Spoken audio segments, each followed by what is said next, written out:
আমাদের পার্শ্ববর্তী দেশ ভারতের সাথে বাংলাদেশের শেয়ার করা নদী হচ্ছে প্রায় ৫৪টি এবং তার প্রায় ৩০টির উপরে তারা বাঁধ নির্মাণ করেছে।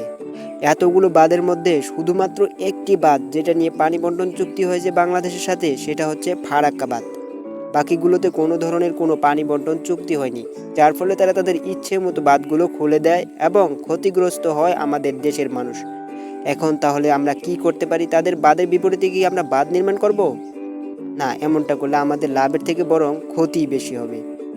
কারণ ভৌগোলিকভাবে ভারত হচ্ছে বাংলাদেশের উজানের একটা দেশ। তুলনামূলকভাবে বাংলাদেশ কিছুটা নিচু।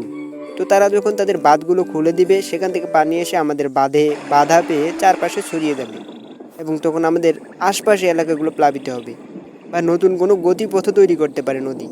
তো উভয় ক্ষেত্রেই আমরা ক্ষতিগ্রস্ত হব।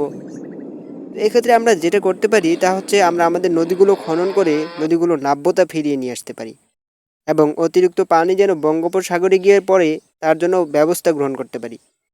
এই কাজটা দ্রুত করার পাশাপাশি পার্শ্ববর্তী দেশের কাছে জবাবদিহিতা চাওয়া এবং যেই বাঁধগুলো এখনও কোনো পানি বন্টন চুক্তি হয়নি সেগুলো চুক্তির আওতায় নিয়ে আসা।